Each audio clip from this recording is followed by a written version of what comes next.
I considered having 2 instances of Cloud Code record this podcast in our place. That would have been very in keeping with the zeitgeist, but I couldn't pass up a chance to talk to my friend, the excellent MBI. How are you? I'm good. I'm the real me, not some AI version of me. Although you can't probably tell at this point. Right now, we can probably still tell, but in a year or two, maybe not. Maybe not. So the idea for today was very, very simple, right? We've been following all these big tech companies, and they're at the center of everything these days. So we thought, let's go down the list and talk about them, share our thoughts. We may skip Saudi Aramco and everything because it's not really on our wheelhouse, but let's look at the trillion-dollar companies. How can we make a concept like this real? How can we make it really, really official? And I figured it out. What we needed was an intro song. Titans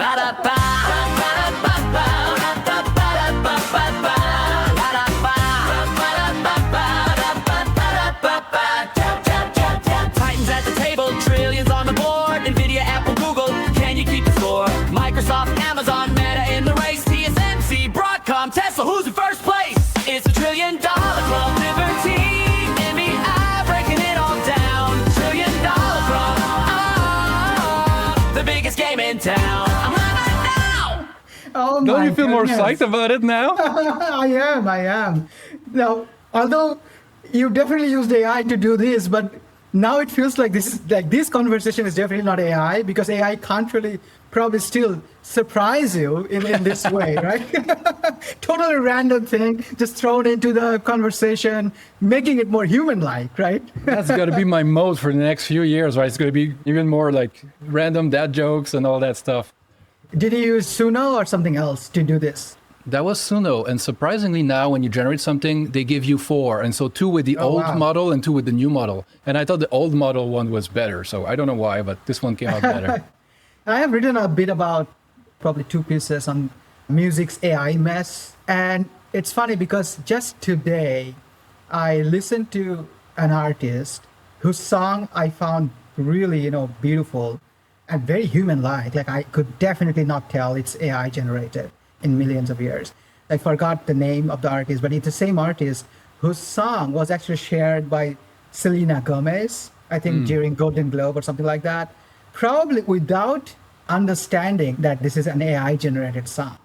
I feel like music is solved. We may have preference for human made music because we are drawn to characters, personalities, and their stories.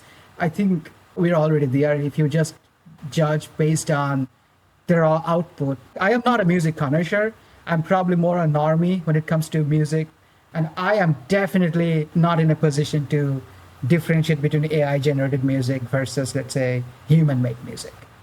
Yeah, I think that's probably the case for almost anyone. You could stop on the sidewalk and do the double-blind test it's gotten very good very fast. Back to the game. To historical context, right? Apple became the first $1 trillion company in 2018. That's a little over 7 years ago. And today there are 11 $1 trillion companies. In early 2020, Microsoft was the most valuable $1.3 trillion. Now that sounds little. Nvidia at the time was 140 billion. Yeah. And now, today, Nvidia alone is worth more than the entire UK stock market in market cap. It's larger than France and Germany's stock markets individually by over $1 trillion each. And these 11 companies combined, that's $27 trillion of market cap, which is insane. Yeah. And just looking at the list, right? No healthcare company, though Eli Lilly is very, very close. No energy company other than Saudi Aramco. But if you look in the past at the top companies, you always saw like ExxonMobil and all those. No financial company, unless you count Berkshire. It's kind of that, but a lot of other things too. JP Morgan is very close. Walmart, the only retailer that's very close. I think that tells us a lot about how dominant tech is right now. It's everything right now. Just as you were kind of, narrating that, it reminded me of the exact moment when Apple became $1 trillion company. I remember when exactly I was actually. It's like your moon landing. Yeah. I was sitting at Cornell's. I think I was in a class which was taken by actually my favorite professor from Cornell, whose name is Sanjeev. And Sanjeev was basically kind of mocking investors at that time. I think it may not have been actually the day Apple became $1 trillion company. It was actually the day Amazon became $1 trillion company. And I think I was sitting in the class at Cornell, and my professor Sanjeev was basically telling how ridiculous it is that these are trillion-dollar companies. And I think he was particularly offended by Amazon being a trillion-dollar company. Yeah, where are the profits, man? Where are the profits? Gap earnings. Right? Yeah, I think it was definitely some financial accounting class or something like that. And he was mocking by saying that, you know who the Wall Street is saying is going to be a $2 trillion company before anyone else? It's Amazon, which is nuts. Like, this company has no profits. They never bother to, post any sizable amount of profits and all that. He was my favorite professor, so I had to do some unlearning after my MBA. Well, you learn some lessons by reverse, right? What not to do. Yeah, maybe I still have immense respect for him. I wrote about it before, this idea called, and I think I haven't actually come up with this myself. I heard it on a podcast about this East Coast philosophy versus West Coast philosophy. I think I'm still more drawn to East Coast philosophy of investing, where you do care about cash flows, you do care about valuation, you do care about unit economics and where the business stands today, not just this imagined future in 5-10 years down the line, which is more of a West Coast thing. And as you were just going through the list, it feels like the world is increasingly dominated by this West Coast philosophy, and it's probably fitting that I am right now in the West Coast. Let's start. Let's go down the list. And this one, I know you did a bunch of research to do a deep dive on. I'd be curious to know what kind of wild goose chase that was. But with Nvidia right now, 4.58 trillion, the first company to hit 5 trillion briefly. Now the world's most valuable. They have this extreme co-design narrative going on right now, which is like, not we make a chip and release it once in a while, but like we make a bunch of chips and these chips are parts of systems and there's the whole software around it. And they almost sell them by the data center now. We're pretty far from the gaming GPUs from a few years ago. So first thoughts on Nvidia. What did you find out studying them? Yeah, so where do I start? I think I mentioned this before. So I do like this 10,000 steps every day, right? And there is a particular sentence that I almost murmur to myself during some of these walks every once in a while, which I read probably a couple of weeks ago. There's this annual reflection letter published by this AI researcher, I think called Samuel Albany or something like that. He had this idea called compute theory of everything. And he got the idea from this 1998 paper by Hans Moravec, right? Yes. Now, Hans Moravec is sort of a familiar name to most people due to Moravec's paradox, right? How robotics is such a mind-bending, difficult problem for AI, although reasoning or more analytical stuff is actually more easy for these AIs, right? So that's a paradox. And I heard about it, but I have never really actually looked into the paper itself until I read that letter by that AI researcher. And in the very abstract of that 1998 paper, the first sentence is just so intriguing to me that I almost murmur to myself every once in a while, and I'll tell you what that is. So this is how it reads. The performance of AI machines tends to improve at the same pace that AI researchers get access to faster hardware. And that's your mantra while you're walking around beautiful California? You're such a nerd. No, I feel like this is actually a very deep sentence. It's deep. It goes with the bitter lesson and all that. Like we need to be so clever, we need all that, but a lot of the time just the tools get better and you make the new discoveries or you train the new models or whatever it is, right?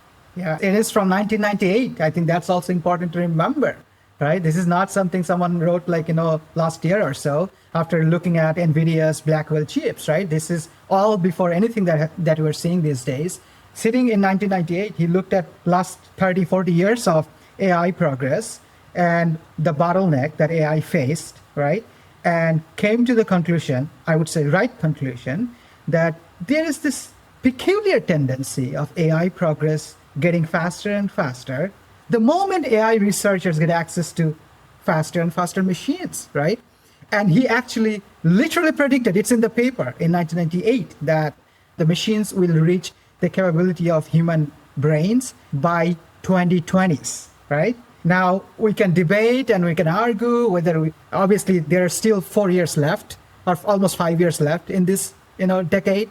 So we can still choose to be patient and have this debate in 2029, December 31st, right? But I think it is quite telling, the thought process of Moravec's and how we came to that conclusion. And the reason I'm mentioning this while discussing NVIDIA, because I think it has a very deep meaning in terms of what it means for NVIDIA. If compute is everything, there's this joke that we tell on Twitter, everything is computer, Everything right? is computer. Right? And let's say if this is not a joke, there's like a fair amount of truth embedded in that joke, right? If that is the case, and if AI progress is actually hinged on NVIDIA's ability to improve the machines and make the machines faster and faster every year going forward, they are, in a very accelerating cadence compared to even 5 to 10 years ago. If that's the case, I think I should also give some context here. I spent 3 weeks studying NVIDIA and then decided not to write a deep dive. It's not like I didn't do a lot of work. I did do a lot of work, and then I just felt lost, somewhat lost, right? Like, for example, everything that I just mentioned about that compute theory of everything. What does that mean? How do I take that idea and reflect that idea in, let's say, my spreadsheet, right? I don't even know how to encapsulate this qualitative idea into quantitative form and have some sort of calibration in terms of whether I'm being too optimistic, too pessimistic, or kind of fairly calibrated. I just don't have a good sense. And so I kind of told myself, you know what? I'm probably not in a great headspace to write a deep dive on NVIDIA, given my state of confusion. Let's just wait and observe this company for the next couple of years or so, right? I think one of the challenges that someone like me who has been looking at a company like NVIDIA for the first time, obviously this company has been public for 30 years, right? So I'm looking at it for the first time, and I haven't really gone through all the cycles. And there is a pros and cons of observing the past cycles. If you followed NVIDIA for the last 15, 20 years, you are probably too entrenched in your mind that, oh, it's a cyclical industry. There will be a cycle. We'll go through ups and downs, and let's just wait it out. There will be a down cycle. We'll buy the company, buy the stock when it's down a lot. Versus someone like, let's say, me, who stumbled onto this company in the last, year or so. And on one hand, I don't have the full breadth of experience of covering NVIDIA over the course of cycle. On the other hand, I do have fresh perspective, fresh eyes to look into a company who might be in a very different position and trajectory compared to the last 5 years, last 10 years might be a noise, right? And maybe the company is in a particularly West Coast moment right now. It's almost like the whole thing was refounded as a new startup a few years ago, because all of the gaming stuff that they did for 20 years before that was a nice bootloader, right? It kind of bootloaded the AI moment. It got us here. But now that's a tiny fraction of not only the revenue, but the growth of the company. So it's a totally different company that grew out. It's like this tiny acorn that was planted and now it became bigger than what was there before. And so you almost have to look at it through this West Coast startup model. Like in the same way that like OpenAI is called a startup, even though they're gigantic, right? The startup is a weird word these days. But maybe in a couple of years, they'll be more mature and you can look at them more through the East Coast model. But that's another question we could have, right? What do you think of how Jensen has been using this scarcity of compute supply to kind of like play chess on the whole board, right? And he's like supplying, the neo clouds to have more buyers, and everybody is kind of like their customer, but their competition at the same time. People call it circular financing. He's taking stakes in all kinds of companies. He's helping people pay capex that goes right back to buying GPUs. What do you think of this situation? Some people seem to think it's a whole house of cards type of thing. Yeah. I wouldn't go that far. I think it's very different from the dot-com bubble and pets.com and buying eyeballs, but there's still something a bit special about this dynamic. Yeah. You know what? I think I probably should mention a couple of things before addressing this circular deal stuff. I think one of the realizations that I have after following some of these big tech companies for the last, 5, 6, 7 years, at least standing today at this point of time, I feel like from the outside, we cannot quite argue effectively against any of the big tech CEOs' positions or decisions that they are taking today. Every single big tech management's positions are very well thought out. They understand exactly what they're doing, but it does not mean that everything will be great for all of them, right? What I'm really trying to say is, as an investor, standing today here, I feel like my job, it has increasingly become, it has always been the case, but it is especially so. And this is my kind of, my realization over the years, that my job is basically just pick the hand that I like the best. None of the big tech companies that we are going to discuss today, I'm not going to say, oh, what Jensen is doing is stupid, or what Zuckerberg is doing is completely stupid. Like, and it makes no sense, it's irrational and all that. I'm not going to say any of that for any of the companies. I think all the CEOs, what they're doing from their vantage point, from their position, from whatever hand that they have been dealt, I think they are making, at least big tech world, in the big tech world, remember, I think people forget, I feel like these are the pinnacles of management. Yeah, you don't get there by being stupid and No, stumbling into a trillion. You can still make mistakes, you can be wrong, but Yes. it's not because you're dumb. Yes. And I would say even the mistakes that we assign, oh, this was an error, like, oh, Satya didn't bet on AI, or, Sundar didn't launch ChatGPT before OpenAI did, like all that stuff.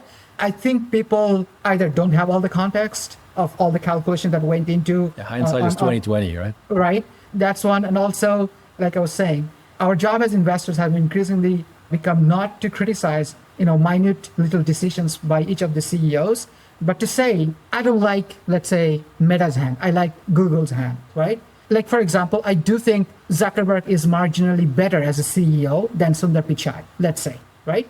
But is it enough that Zuckerberg would be ahead of Google despite all the other shortcomings that Meta may have? I don't think so. I don't think Pichai is that far behind, right? Even if you assume that he is a bit behind than Zuckerberg or Satya. Yeah, none of them are Steve Ballmer. No.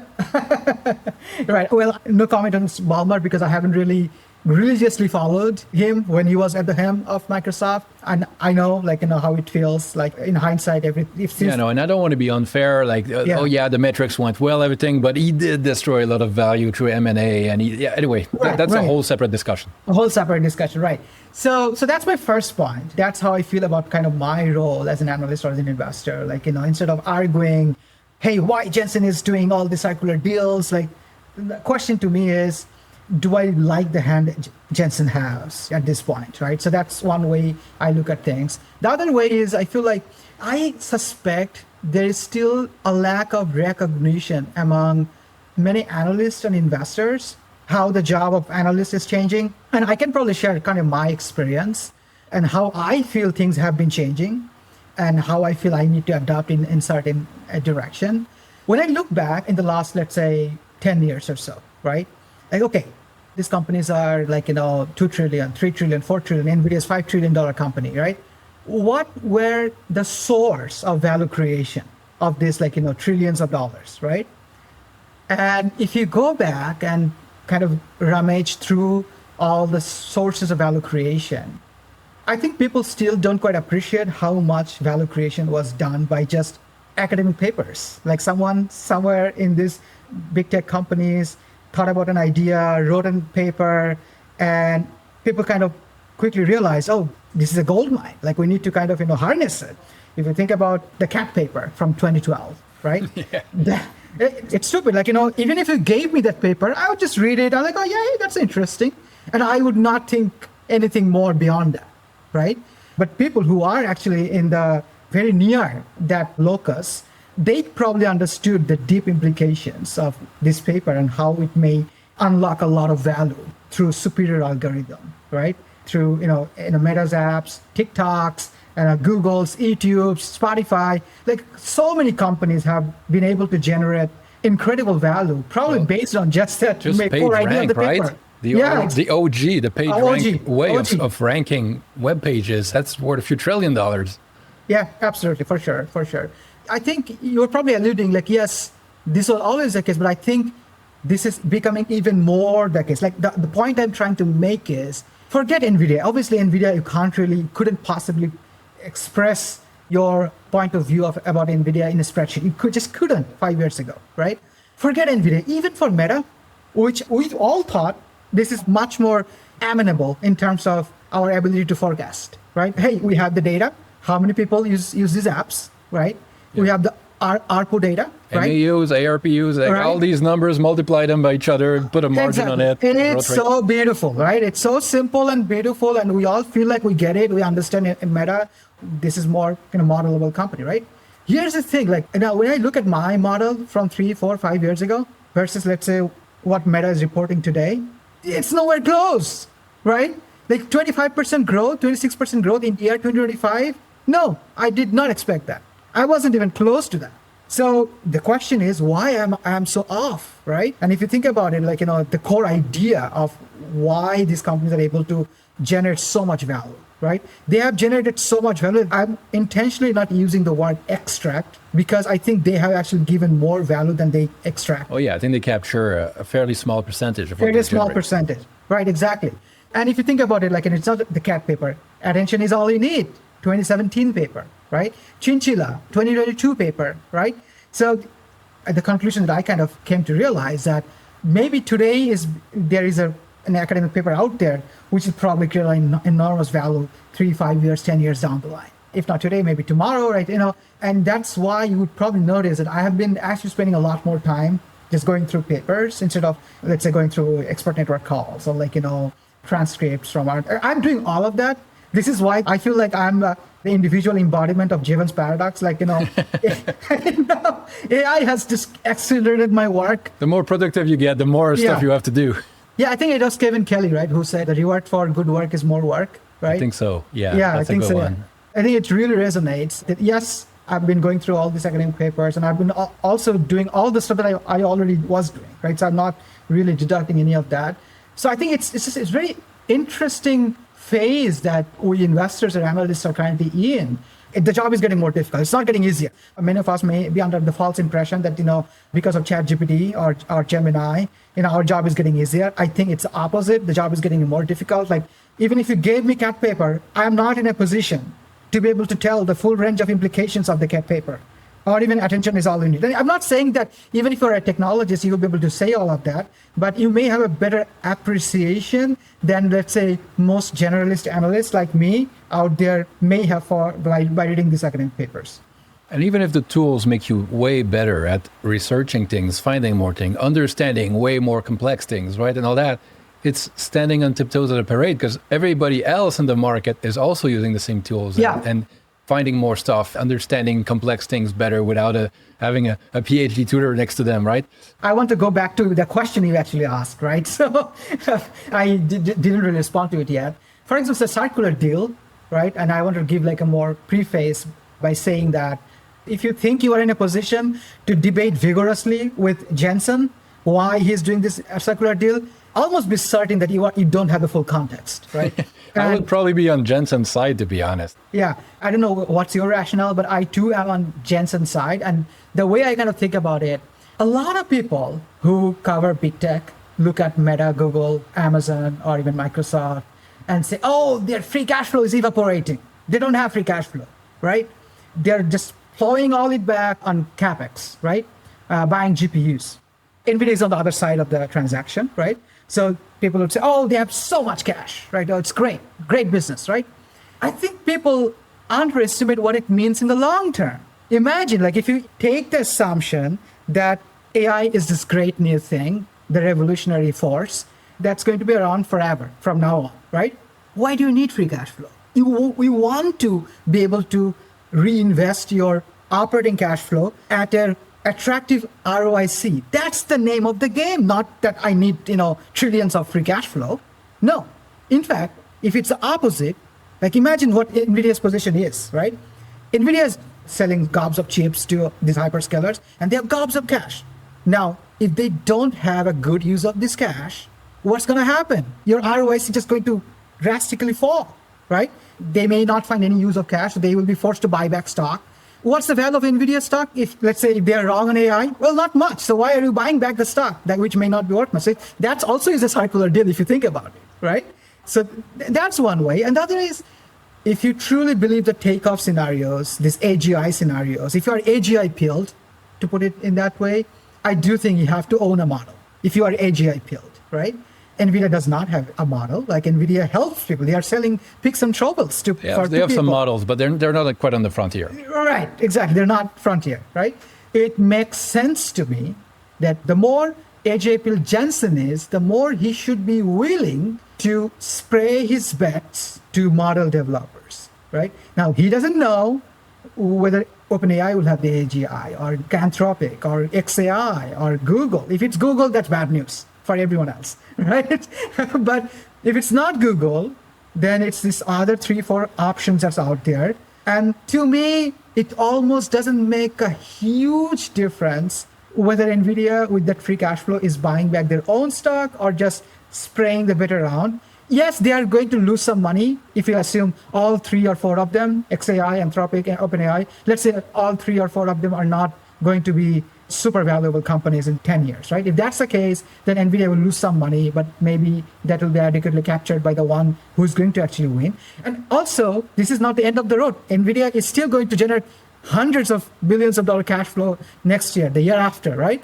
And if that's the case, as we move forward, maybe we'll have better idea who is closer to AGI, right? Who is closer to this sort of like takeoff scenario. Again, I'm saying AGI not in that I believe that it'll happen. I'm saying if we get this idea that we are getting closer and closer, if that's the case, then maybe Nvidia will eventually say, you know what, I'm not investing in XAI anymore. I'm just going to plow 80% of your free cash flow to Anthropic or OpenAI, and maybe use the rest 20%, 30% to buy back some shares and all that. And that makes sense to me. I don't think it's like, preposterous, irrational that some, let's say, AI bears makes it out to be like, if AI is a bubble, it almost doesn't matter if Nvidia just buys back its own stock. Like, what do you plan? What do you want them to do? Do you want them to just let the cash pile up over time? It's going to be a significant amount, right? And then there will be other approach, like, hey, why are you letting cash pile up in your balance sheet and not doing anything, right? And it also makes sense, like the fact that they are funding CoreWeave and like other random neo clouds. If I were in Jensen's position, I want things to be fragmented. Yeah, you don't want to monopsony or the hyperscalers to have all the leverage. Yeah, and you can say that, the neo clouds are going to lose against AWS or Azure or GCP. That's fine, but it's also understandable why Jensen might want it to be fragmented. That's what I'm saying. Even if they eventually lose down the line, in the meantime, they keep pricing and competition higher among NVIDIA's customers. So anything they invest, they probably make back or more in that more attractive market. I generally agree with you. I'll kind of like reinforce what you said from a slightly different angle. Mm-hmm. So if I look at NVIDIA as a vector, right? The company is a vector. They have a certain velocity. They're going in a certain direction. Jensen, as a capital allocator, he has his cash coming in and he has a few decisions to make. He can pay a dividend.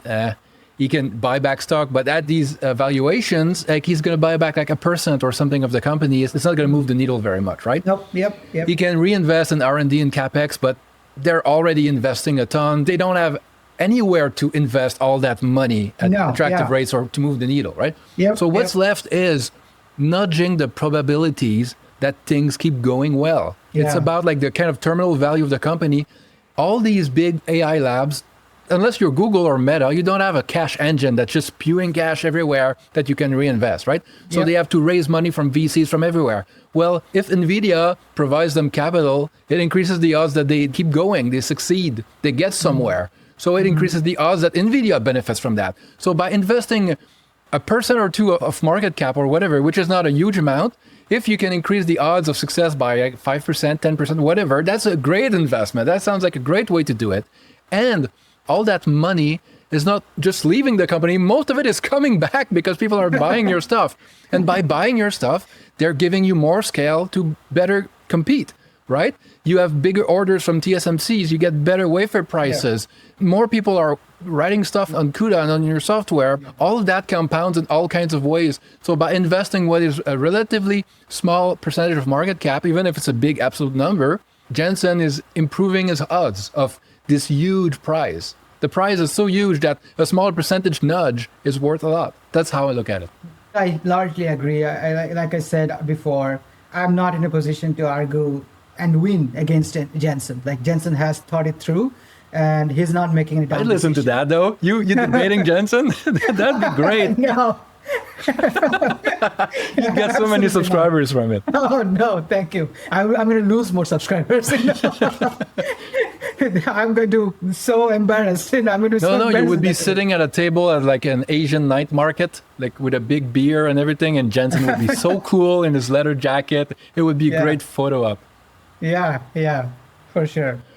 I think we have to move on because we'll never get next. I Is told you that it may not be a podcast. It might be a seminar, 6-hour long seminar. well, it's a high quality problem to have. Next one is Apple. Very, very different. The kind of OG of the most valuable one, the trillion ones. It's still second, which is probably surprising to a lot of people. Buffett really picked a good time to invest and maybe to get out. That we'll see. So Apple right now isn't really in the game for AI at the frontier. They're probably trying to be kind of like this neutral, like Switzerland of AI. We can use anyone's model. We make deals and partnerships, and we provide the kind of distribution channel. We provide a user base to others, and we capture some value from there. That's kind of how I look at it.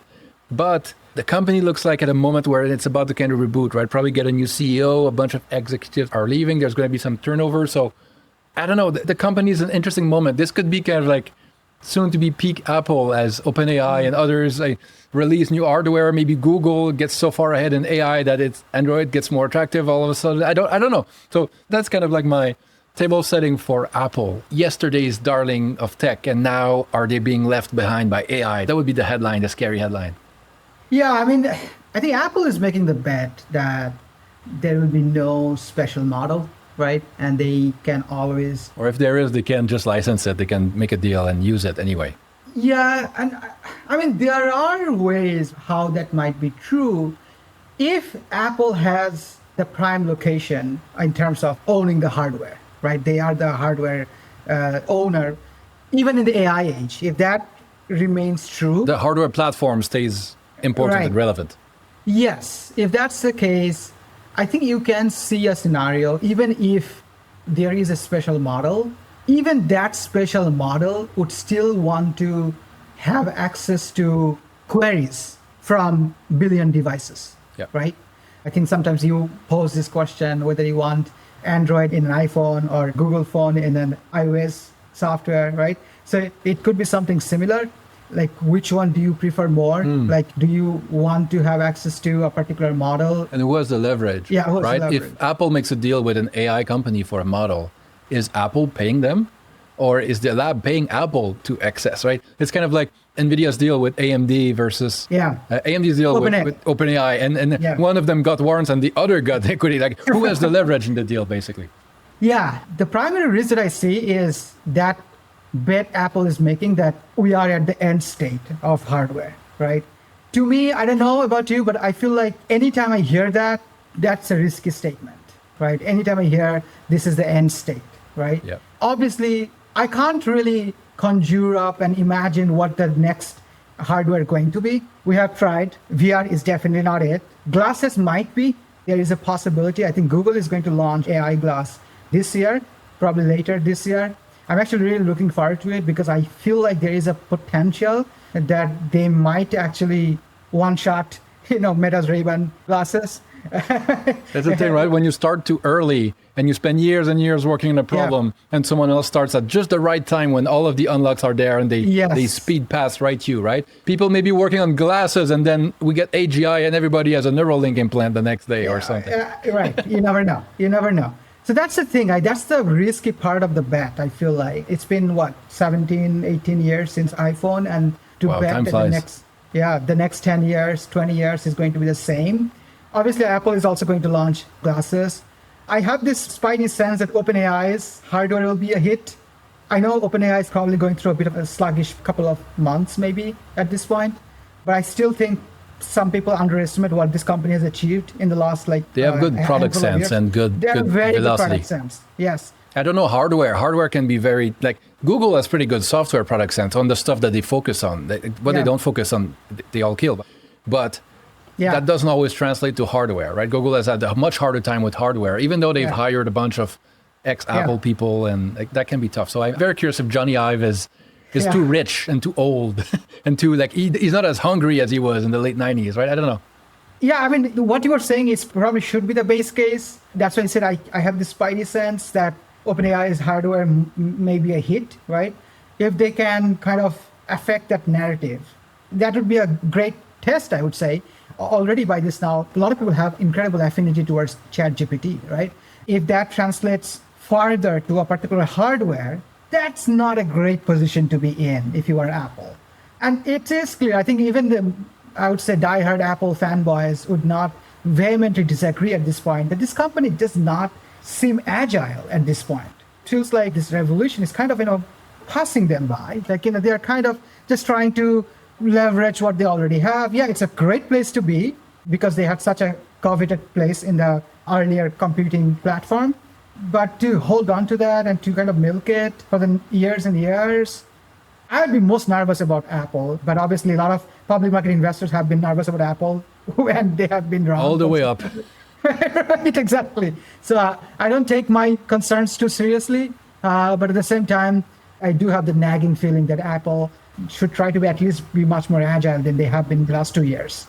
Yeah, it's a case of your strengths are your weaknesses, right? So Apple's DNA has been amazing to make high quality hardware. And for hardware cycles, the cycles are 2-3 years in advance. Like, you need to plan everything out. You can't fix a bug if it's a hardware bug, right? Like, you have to work in a certain way. Yeah. While with software, with services, like, you iterate quickly, everything is changing all the time. And AI feels a lot more like that than Apple's model. So they don't feel a good match for it. They're probably playing the hand the best they can by trying to be this Switzerland of AI where, well, okay, we're a platform. And so everybody's welcome on the platform. We're going to partners with who we think could be a good partner and try to do it that way. But yeah. One thing that I would highlight here, like the earlier point that I mentioned, that as investors or as analysts, we should just think about which hand do we want to pick. Yeah. I think it's also important to understand that the reason I mentioned that, I think, is because people need to appreciate how these companies have found themselves in current position with their current hand, right? So the reason, for example, Google is in this kind of position. They made this bet like long time ago. It's not like they woke up when ChatGPT was launched. No, they made all these AI bets a decade ago, after the cat paper, probably, right? So they are way ahead of everybody else in terms of the direction. Who knows the execution and all that, like that remains to be seen along the way. But the direction, it's the most perfect direction that you can think of. Like, imagine OpenAI, Anthropic, all these companies were basically born to tackle Google. Yeah. Right? And everybody at the top of these companies used to work at Google or DeepMind or Google Brain or whatever. Exactly. So Google was just so damn right in their bet, right? And I think about someone like Microsoft. I know we may talk about it, but it's probably a good point to make. When Satya Nadella, I think probably somewhere, 10, 15 years ago, he became the CEO, like, he was dealing with a very different environment. He was trying to right the ship, he was trying to make the company more services focused and like Windows focused, right? He had a different problem sets to deal with. He was doing all that when Google was facing a barrage of criticism from Peter Thiel, like, Google doesn't invest enough. Google has no idea how to invest, right? So Google was probably internally going through some sort of soul search, like, where can I prodigiously invest?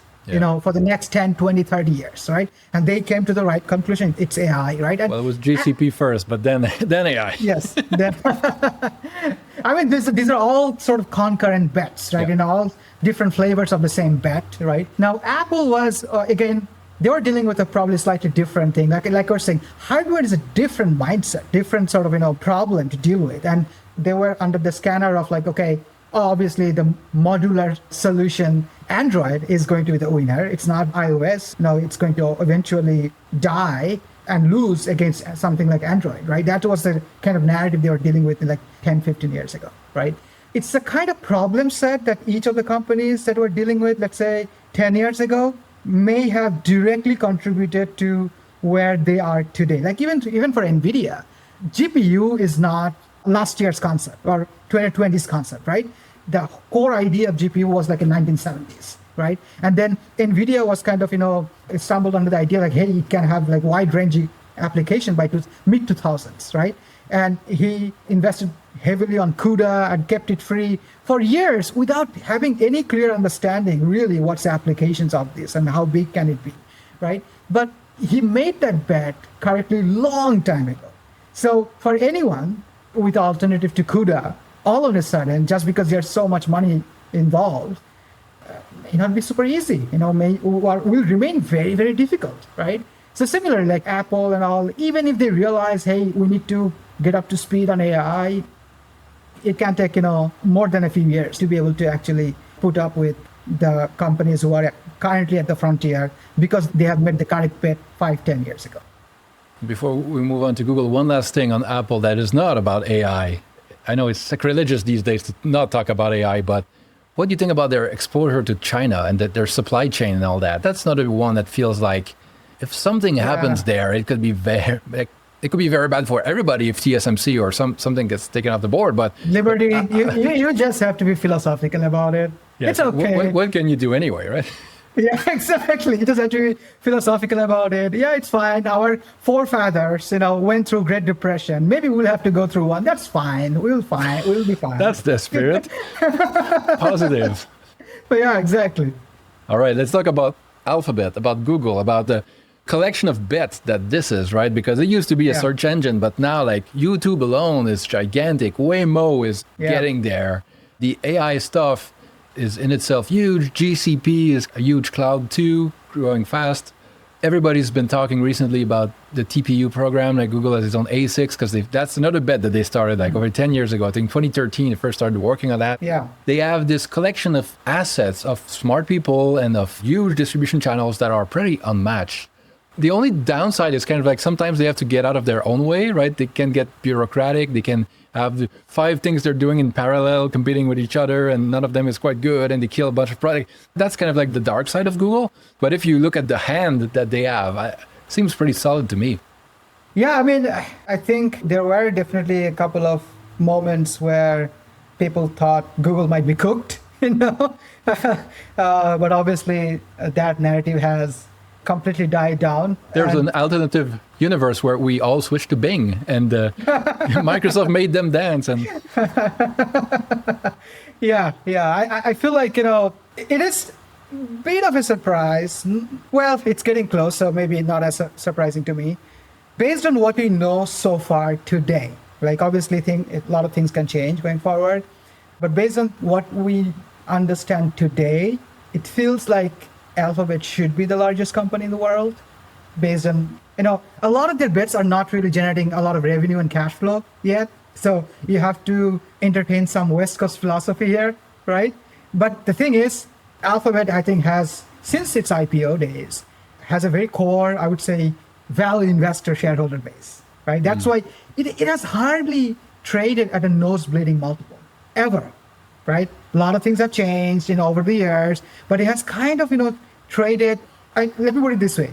If you did good work on Google at any point of time since IPO, you would find so many opportunities to buy the stock because it just keeps coming back to like a pretty reasonable multiple where you can see the risk reward is probably, pretty lopsided to more rewards and risk.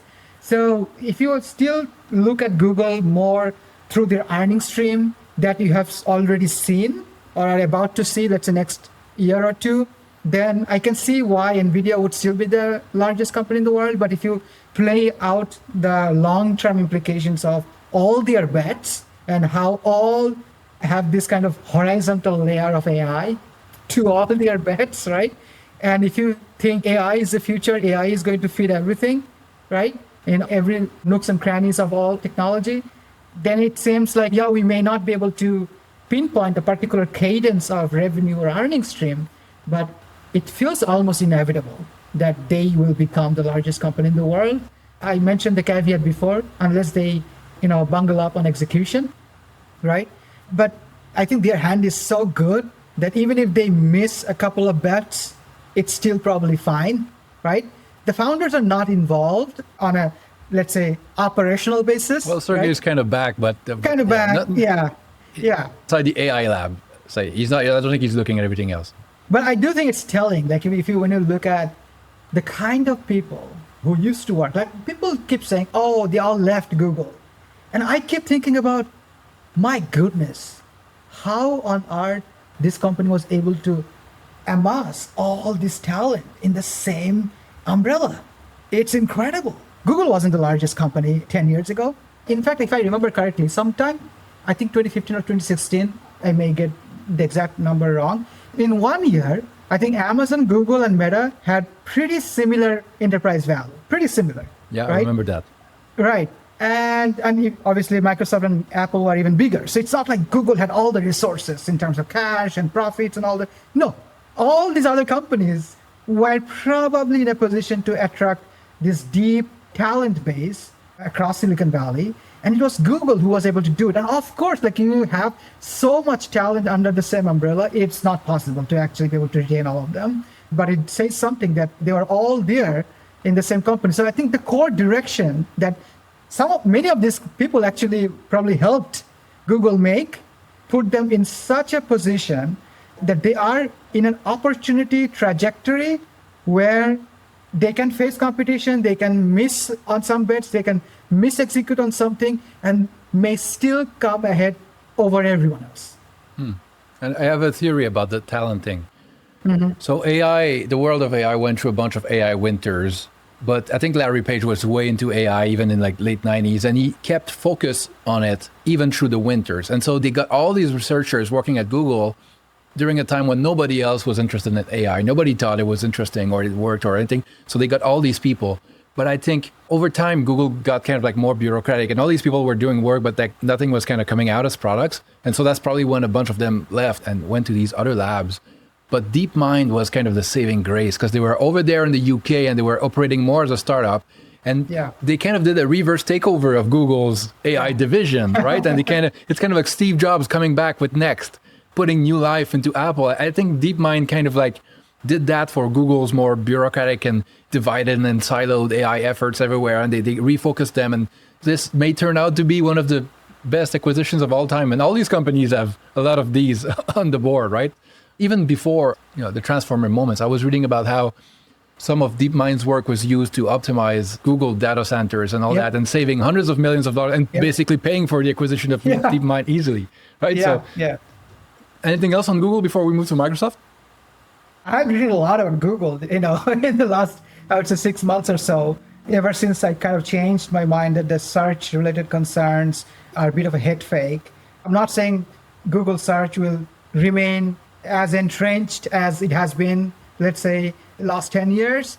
Yeah, I don't know about you, but I feel like I do way fewer vanilla searches nowadays. If I want to find something or know something, I'm way more likely to go to a chatbot. Not always the same, or sometimes I'll put the same queries in the 3 top ones and see which one is best.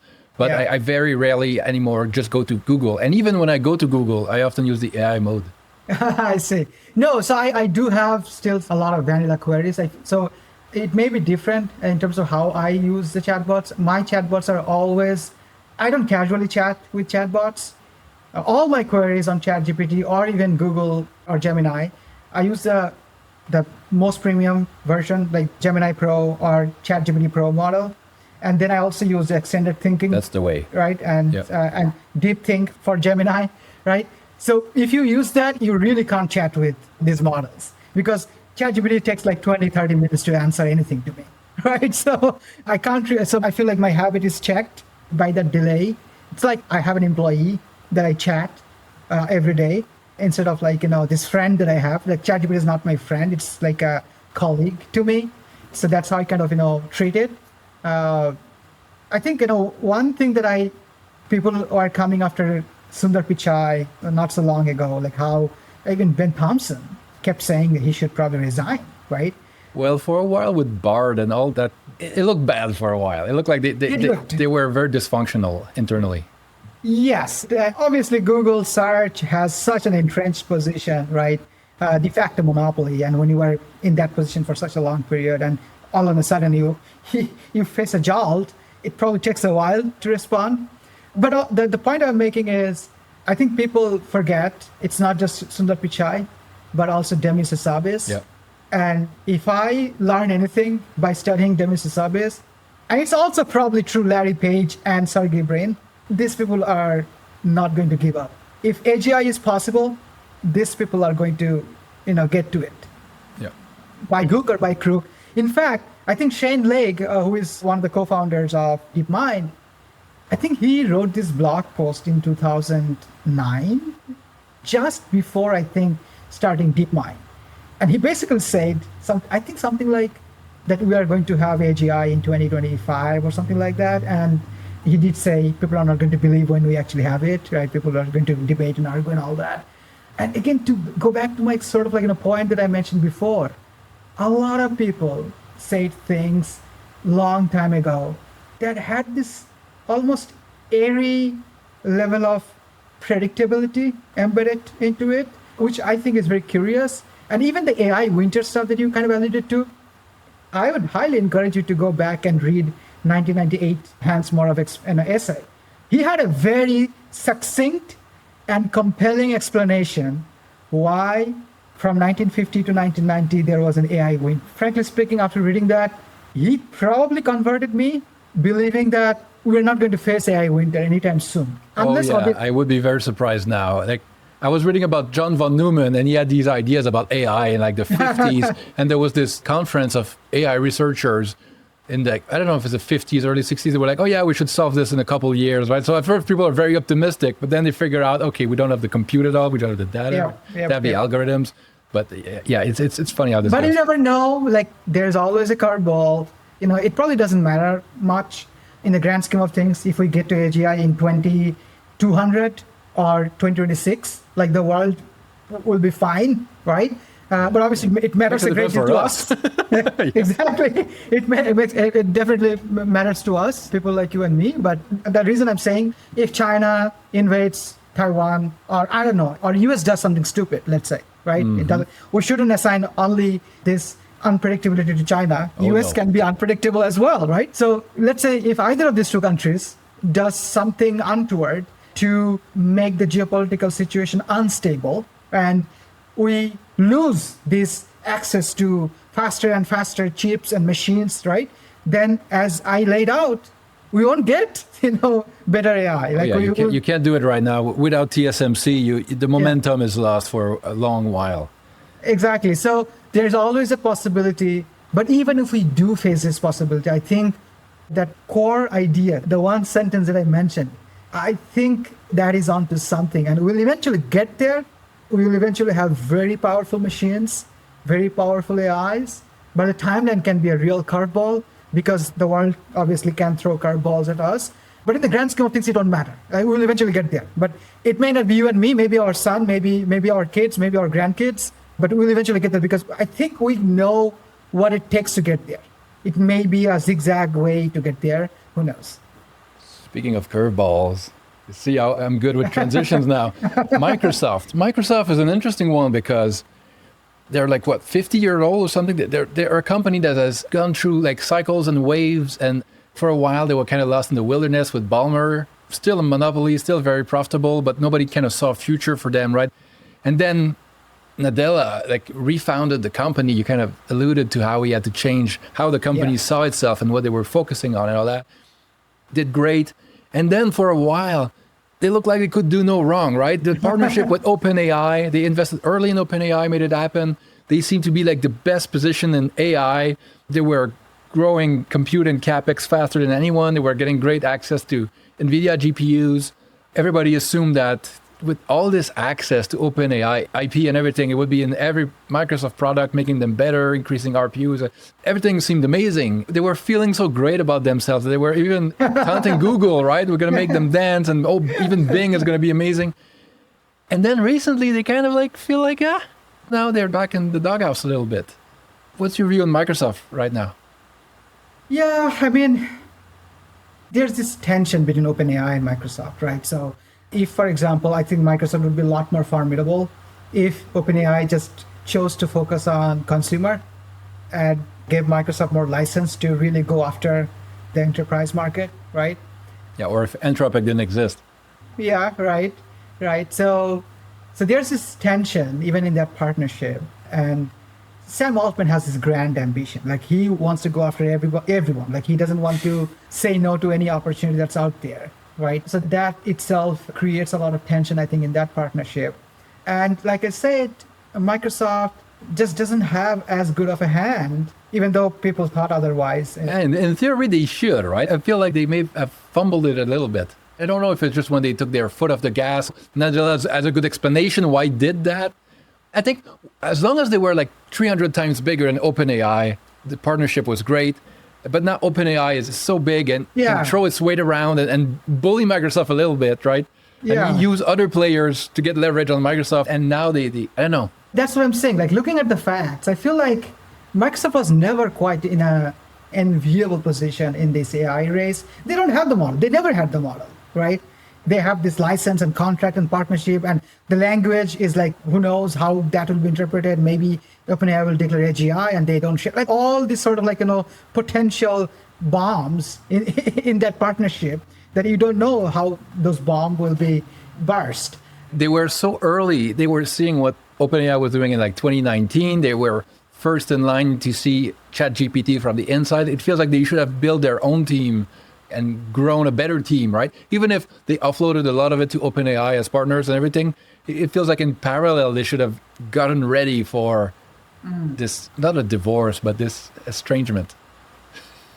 Yeah, I mean, you can probably say that. My guess is they are also kind of, too focused on Azure and making themselves ready to compete effectively against AWS and GCP. Yeah, obviously they did invest in OpenAI and they thought they were in the race through that sort of partnership. But obviously it's not the same till you actually completely own them, right? Partnership is not necessarily a stable thing. Well, at first everybody assumed that Microsoft had all of the leverage because OpenAI needed the money and the compute, and Microsoft had the money and the compute. Yeah. So it seemed like they were basically a controlled entity, right? That's kind of what people were saying at the time. It's like effectively they own OpenAI. They have all the IP, they make all the decisions, they have right of first refusal for everything. And somehow Altman found a way out.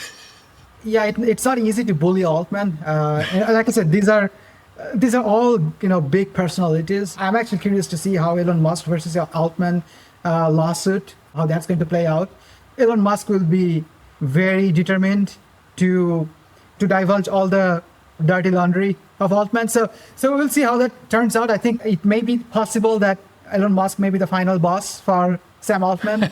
And if he's unscathed from that exercise, I feel like we may worry a bit more about OpenAI's ability to compete against some of this big techs. Anyway, so to go back to kind of Microsoft, I would say they never had the model. They never had their own chip. Like, for example, Google has TPU. They're always going to be reliant on Nvidia. Yeah, they have the Maya stuff and all that, but it didn't turn out very good. It's not going well so far as we understand now. Who knows how that's going to change in the future.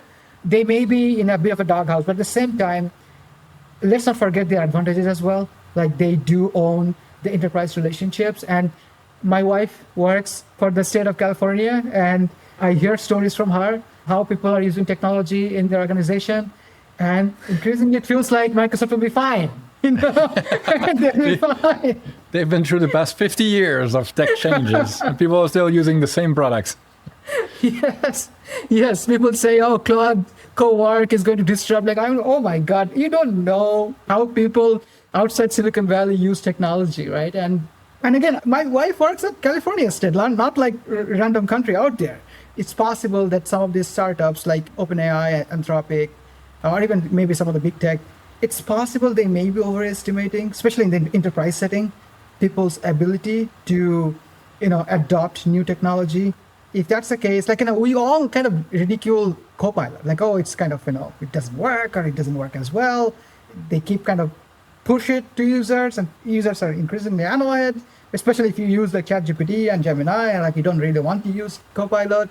But if you go to work in vast part of the world, Copilot is all you have, probably. A lot of people just like bolding text and putting italics is asking a lot, right?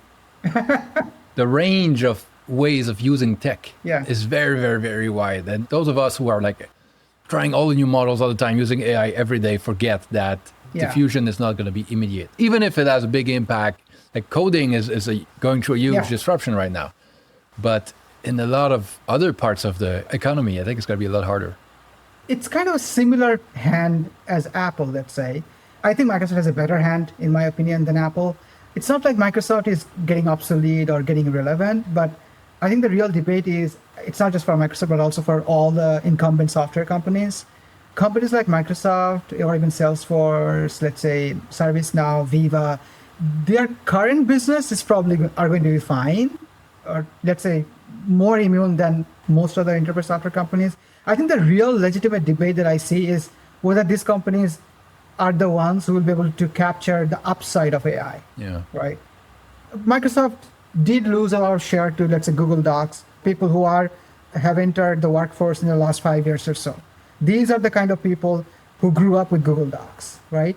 And now, let's say, in the next 5-10 years, if the kind of people who keep entering workforce with little connection with Microsoft Office, you can see over time how that's almost like a boiling the frog, right? And over time, it's just going to be very difficult for them to keep growing, right? Next one is Amazon. Another very interesting one. A few years ago, it was riding high. Everybody expected it to be the biggest company in the world. AWS was the huge thing. People were starting to get that retail was not just like a charity run for whatever, right? The phrase was. Yeah. And since it's kind of done, like it's kind of been flat for a while. The stock anyway, it's $2.5 trillion. On AI, they kind of have a few things going for them. They're getting closer to Anthropic. Their Trainium seems to be getting more traction. It seems to be one of the ASICs that will survive, that will be in wide use. But Andy Jassy has been getting some flack on Twitter recently. Is he the right guy for this? Does he understand things? Is he just not flashy, but in the background, AWS has huge, many gigawatts of power coming in the pipeline. They seem to be quieter about it, but doing good stuff in the background. Is it just because we're not seeing it yet, it's not online, or have they kind of taken the wrong approach to this new paradigm? I think they're going to be fine. Like, yeah, there are some, let's say, blemishes here and there in their broader narrative.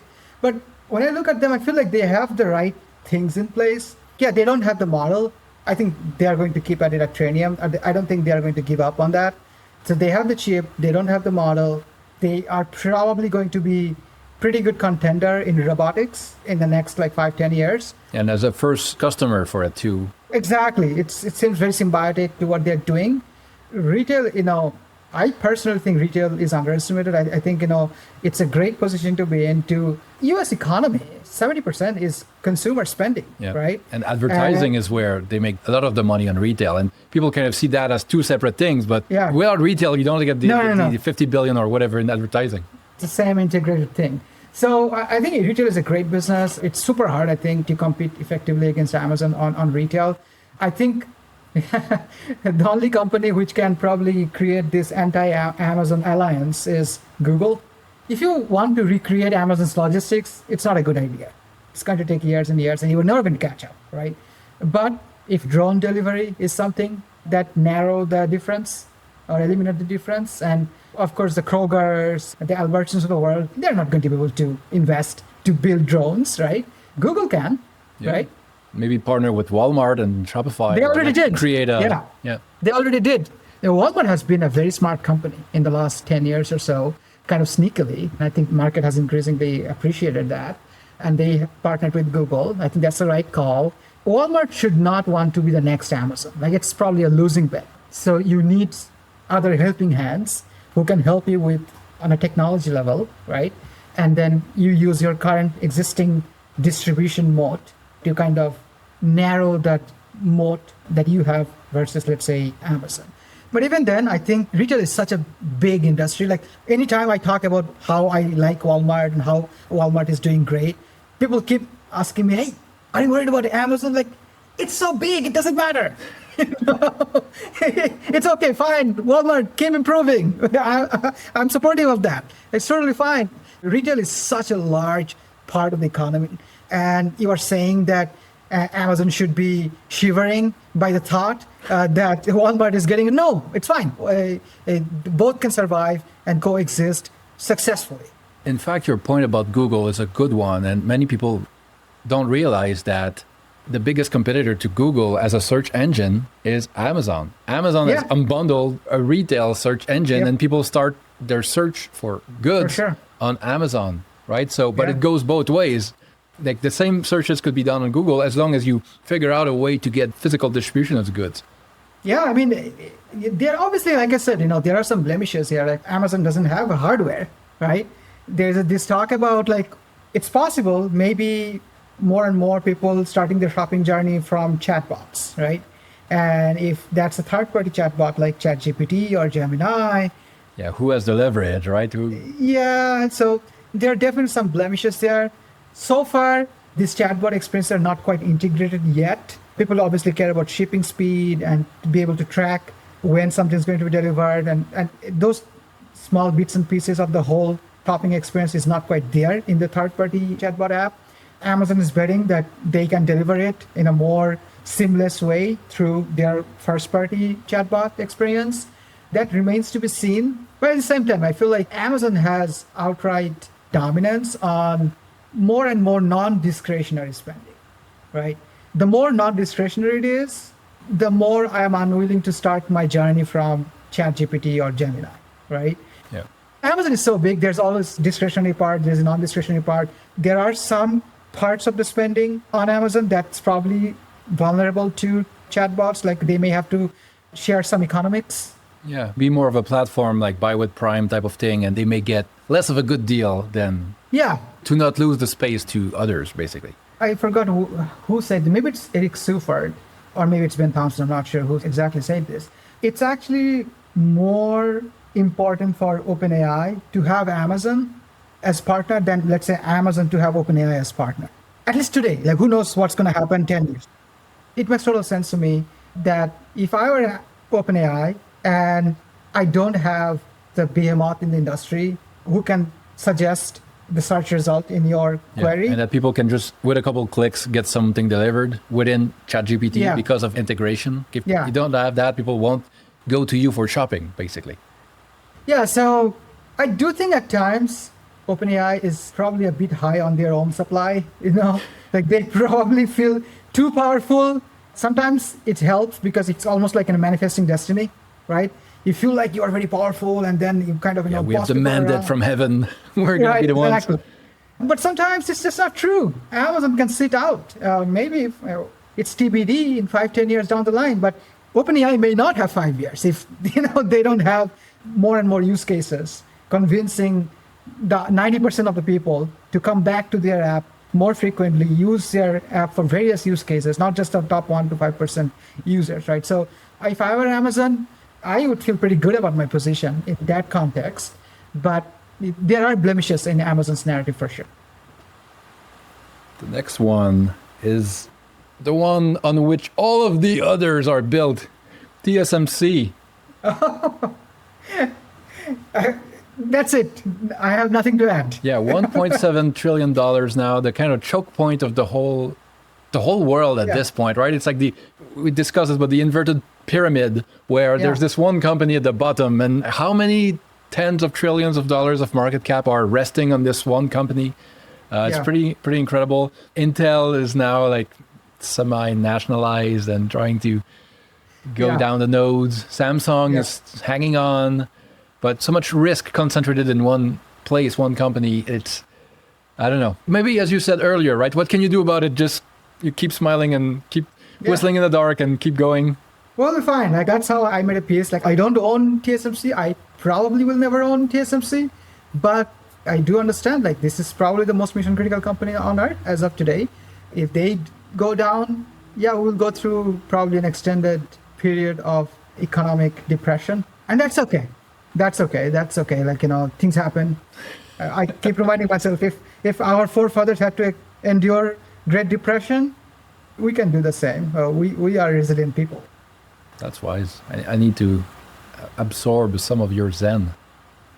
No, you know what? Like, I'll mention something about AGI and probably connect this to what we were discussing. Like, I feel like if there is AGI, yes, I would like to experience it. Like, I have one life. It's not like I have 10 more lives to be lived, right?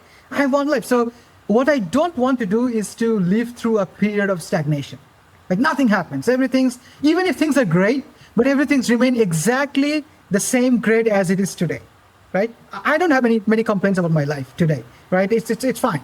If it remains as it is today, fine. I'm not going to be sad, but I would probably prefer to not live in an era of stagnation, right? Some volatility where I'm losing a lot of money, I'm becoming poor, then I'm becoming rich. It's definitely stressful, but I feel like it's a Bezos thing. Like, if you are, 80 years old. Yeah, regret minimization. Which one would we prefer? Do you want to experience volatility, but also get to go through different experiences, right? Or maybe an elevated period of technological progress. I want to experience all of that in my own lifetime. Well, I think we are experiencing it right now. Exactly, yeah. I would take the fast progress, but lots of uncertainty. That I can take. Stagnation would suck, but I would take it. What I'm afraid of is going backwards, regression, like world wars, like famines and death and like destruction and losing freedoms and institutions. Like, that's a different discussion, but that's the part I'm worried about. I'm not worried about like some lines going up and down a computer for a while. Obviously, I'm not saying that's ideal. That's definitely not ideal, but as I say, things happen, Liberty. Yeah, TSMC gets us talking about heavy shit. Let's go to the next one. A very low drama company, right? Meta Platforms. Oh, very low drama. That one you know very well. $1.66 trillion. Went through incredible volatility in the past few years. Zuck's year of efficiency seems to have worked, and they're spending a ton on AI for a while. They seem to be right there on the leading edge of it. Everybody was talking about Llama. And somehow they kind of fumbled the ball and lost it. Now they're cutting some of Reality Labs. They are trying to do a reboot, hired a bunch of very smart people. I've always liked Nat Friedman, Dan Gross, all these guys. Yeah. What do you think? Is the reboot going to work? Can they come back from it? Or are things moving so fast that once you get left behind, you can't probably? They do have that huge cash engine. They're increasing CapEx projections. That seems to be one competitive advantage that they have over a bunch of the other labs. More money, right? Maybe that's the moat. What do you think? Yeah. So I'll say a couple of things here. First, what I think is still perhaps a bit underappreciated, and then one that, frankly speaking, is confusing for me. So first, what's underappreciated? Like, when I pull up my phone and go to Instagram, I'm pretty much guaranteed to be able to smile in 2 minutes. Right? I go to Reels. In my algorithm, there are lots of stand-up comedy, there are lots of jokes, lots of parenting. I have to admit that Reels is very, very good as an entertainment platform. Mine is full of guitarists and fitness stuff and science stuff. Right. And Yeah. I don't want to argue against people. I know a lot of people have a lot of complaints about Reels or short-form videos. I actually think it's pretty obvious what I'm going to say, but I don't know whether it's obvious to a lot of people. I think the fact that you can pull up your phone and in 2 minutes you can smile, or you can find something that is deeply attuned to your interest, is magical. But you're using it right. Most people, if you look at their Twitter, at their Reels, it's full of politics and stuff that makes them angry and stuff. Yeah. So I think that's probably the disconnect, right? Two people, they think they're talking about the same thing. Oh, I like Instagram. Oh, I don't like Instagram. But their version of it is very different. Absolutely. I agree. That's why I really liked the recent update by Instagram where you can actually change your algorithm. Yeah, I saw that. That's pretty cool. Let's hope people are going to use that. If people don't use it, then it doesn't matter, right? Yeah. So revealed preferences, right? Exactly. Who knows how people are going to use. Maybe people want to be enraged about politics all the time, right? If that's the case, then that's bad news. Anyways, point I'm trying to make is, imagine that, but for advertising. I once kind of sat down and calculated how many ads do I see on Meta each year. I calculated something like an average user, I think, sees somewhere between 30 to 40,000 ads. Wow. Right? And I think they convert only probably somewhere between, 30 to 40 ads. It's a very minuscule number of ads. I think the bull case for Meta is what we are saying about Reels. Like, you basically pull up your phone and you see exactly what you're interested in seconds, in minutes. Now imagine that for advertising, right? I have to say that Meta's ads are surprisingly effective. I'm very annoyed by ads generally. I try to avoid them. And in that case, I don't mind them too much because they kind of know me. And for me, it's like, ads for music? Okay. And if I compare it to Google, I find Meta's ads more pro-social. A lot of Google ads is kind of a skim on like a company's own name. And like most regular people don't differentiate between the ads and the search results. And so a lot of companies are bidding on their own keywords, on their own things. And you click on an ad if the ad was not there, you would click on the same link just a little way below, right? But you have to pay for that click. While with Meta, I'm discovering new stuff, Japanese chef's knives or whatever that I would not have known otherwise. Well, with Google, I kind of end up mostly in the same place I would have, but someone's paying for it. I feel like Meta's ads have infinite degree of improvement possible. It's an asymptote. There's no end to it. The ideal state is, it's not like Instagram is always going to show me the perfect ad, which will convince me to pay for the product. I feel like the ideal end state is basically Instagram to be able to understand me so much that, you can really keep going to an infinite degree, like in terms of how much ads do you want? Like, for example... Well, human needs are infinite, right? So you can always find something else you didn't know. Like, it's kind of like my tagline, right? Your next favorite thing is out there. You just haven't found it yet. But for ads... Yeah, absolutely. I think that's exactly it. In most cases, we don't even know what we need or what's out there. That's Meta's job to kind discovery. of surface that in front of me based on my interest. If I'm interested in something, what else I might be interested in, like all those sort of combination of ads that they can show me. Meta is actually explicitly saying this, that they want to get to a level where if you are put off by ads, obviously there are degree of attitude in terms of receptibility of ad loads, right? So if you are put off by ads, then you show very few of them. And if you actually enjoy them, if you actually enjoy the fact that Meta is surfacing the right ads in front of you. If it's just more content, if the ad is basically more content and you don't mind. Then you can ratchet it up. So you're basically... It's an optimization process, right? Finding the right point of the curve because more is not necessarily better. If more makes you churn, then that was the wrong move. Exactly. So I feel like there should be a long way to keep improving their ad experience, their content experience, not just ad, the content experience in many different dimensions. I feel like you'd be hard pressed to find any single article in any mainstream newspaper which has a, let's say, largely positive tone about short form video. It's all negative. It's all negative. Everything is negative about social media, about short form video. I think you'd be very hard pressed to find anything. Like every time I say something positive about Reels or short form video, I get like a bunch of emails disagreeing with me. Hey, it's a brain rot and all. Nobody says the opposite. Nobody says, oh, you are exactly right. To be honest, though, I agree with a lot of negative stuff, but it's so well covered that I think we should talk about the positive and balance it out and be well calibrated about it. While if everybody was always saying only positive stuff about it, I would be more tempted to point out some of the negatives. Exactly. Right? I think just to be clear that both sides have some good points. Yeah, no, of course, as you mentioned, if you are constantly watching political videos and getting enraged by the minute, that's a positive. Yeah. Or even if you're watching very good things that make you in a good mood, but you do it for 4 hours a day. Probably not good. Too much, right? Though at the same time, TV, if you look at the number of hours that Americans have been watching TV for the past 60 years, the more things change, right? Yeah, exactly. That's what I'm saying. Like, people will be fine. See, if you survived watching 6-7 hours of TV, you'll be fine watching a couple of hours of short form video. But as you said, it's probably healthier if you don't consume things or teach algorithms the kind of things that show you content that is probably not as healthy for you. Right? That's addictive but bad for you. I think this is why I feel like this is an increasingly common narrative, especially in the Western Hemisphere, if not the entire world. I feel like we are so mollycoddled at this point. Like, it's none of our fault. It's all tech companies' fault.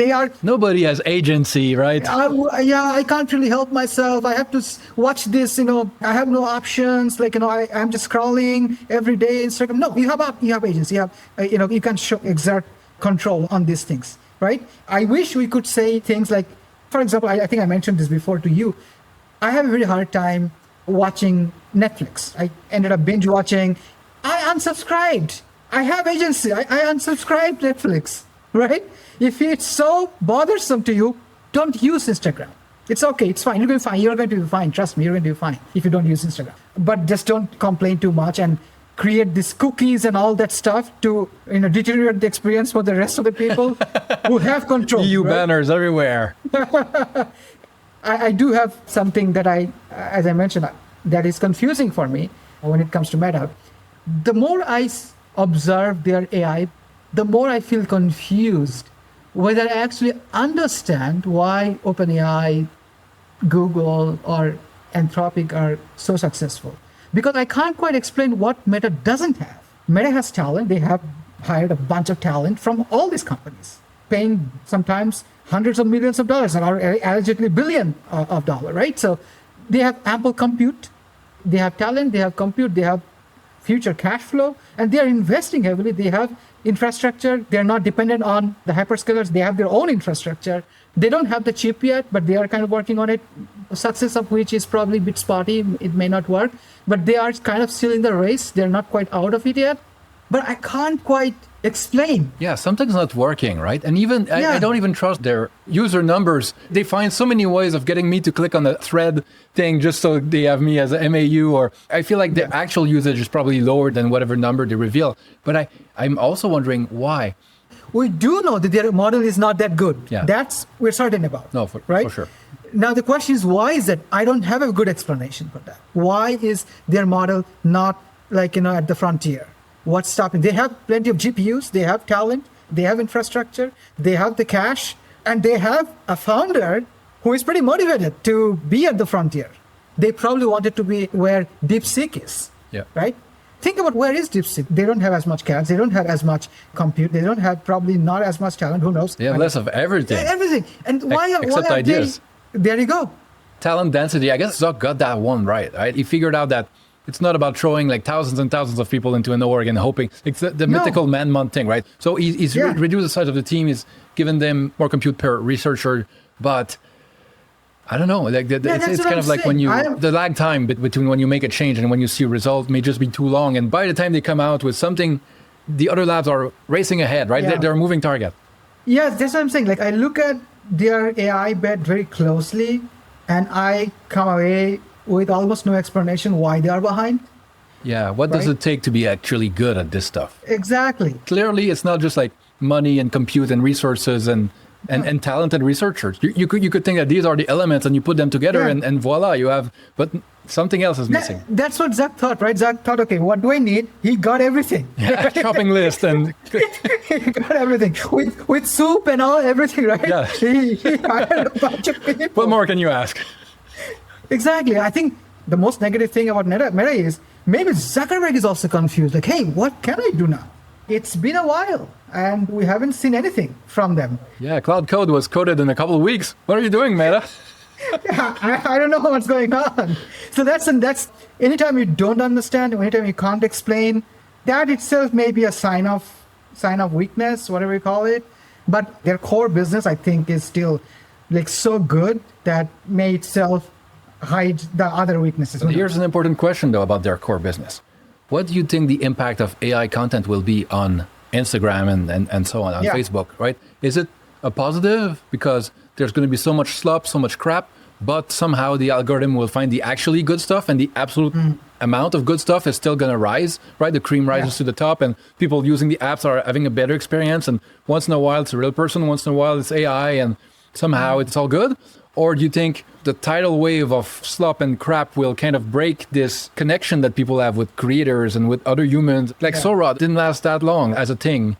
Is Meta's core business threatened by this type of thing? Or I don't know. I can see kind of both sides, right? I'm curious what you think. I don't see the both sides. I actually don't think the bear arguments on this. I don't buy it. I think Meta is an algorithm company at this point.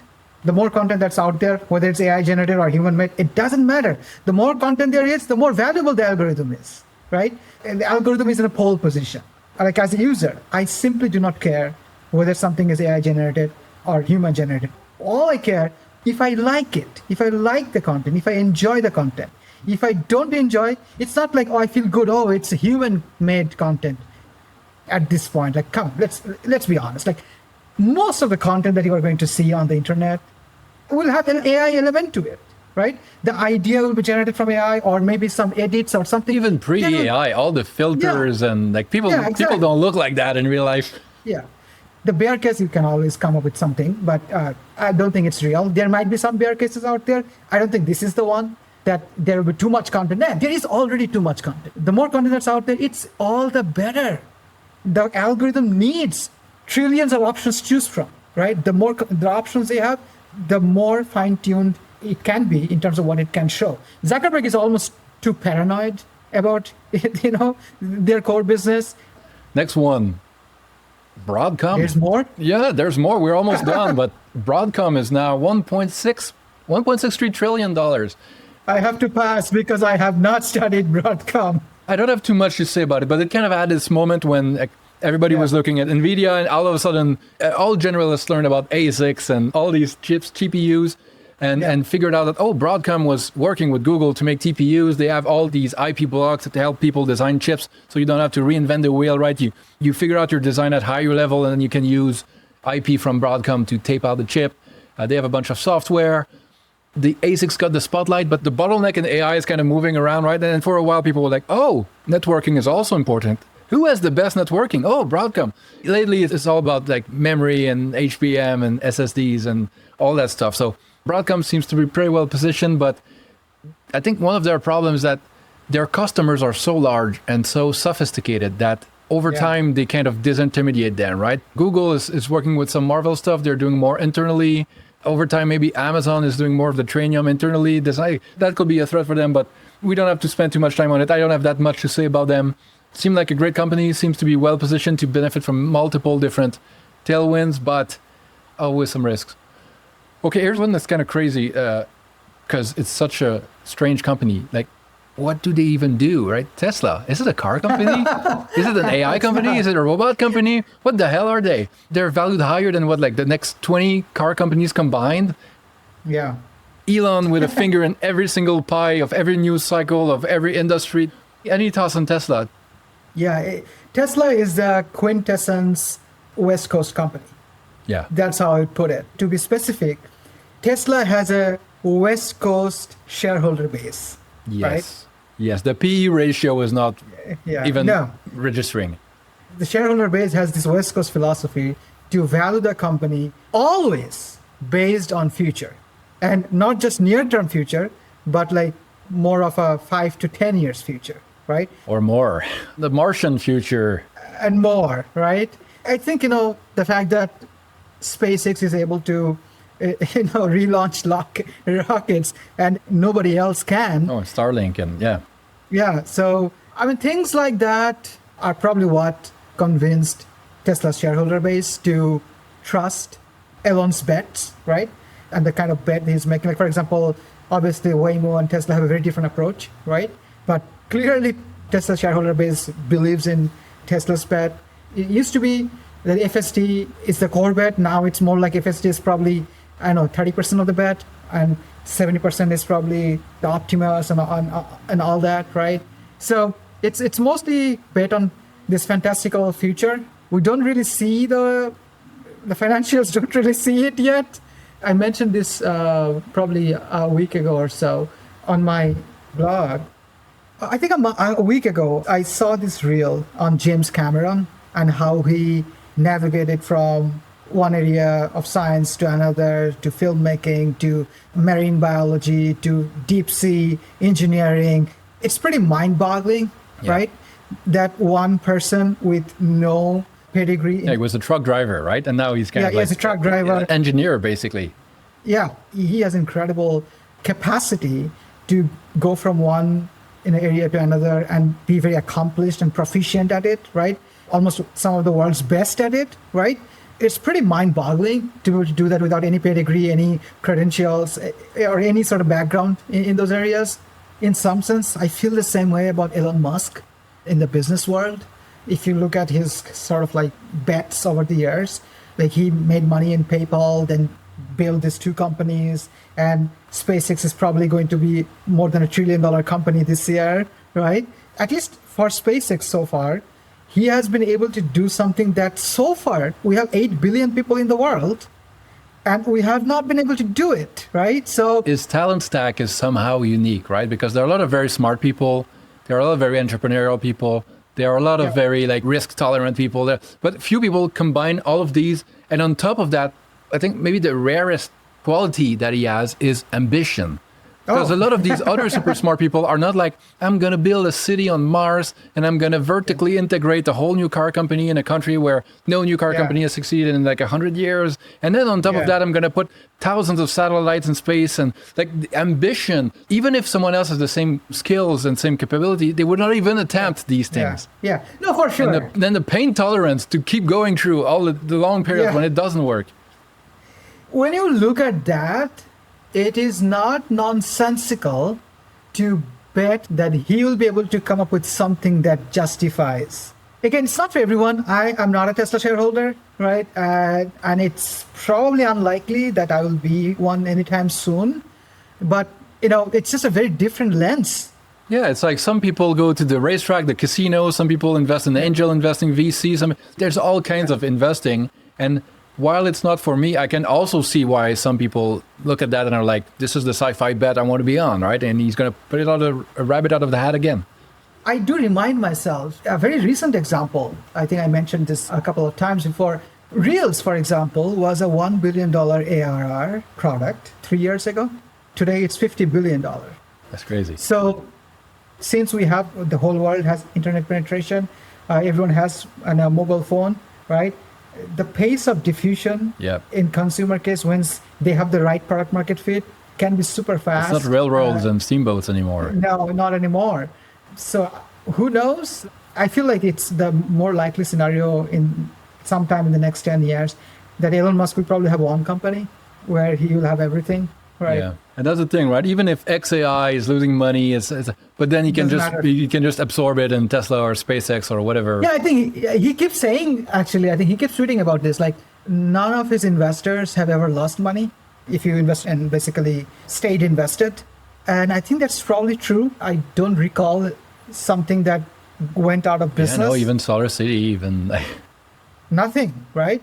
So as someone with East Coast leaning philosophy in investing, you can mock his way of describing things or Yeah, his timelines are famously flexible. Yeah.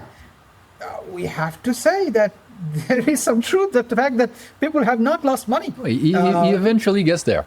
Eventually gets there and eventually can keep shift, in the future. But people seem to believe it, so who knows? One thing I'll say about Tesla, as someone who's been into electric cars for a very long time, I don't know, 20 years, maybe plus.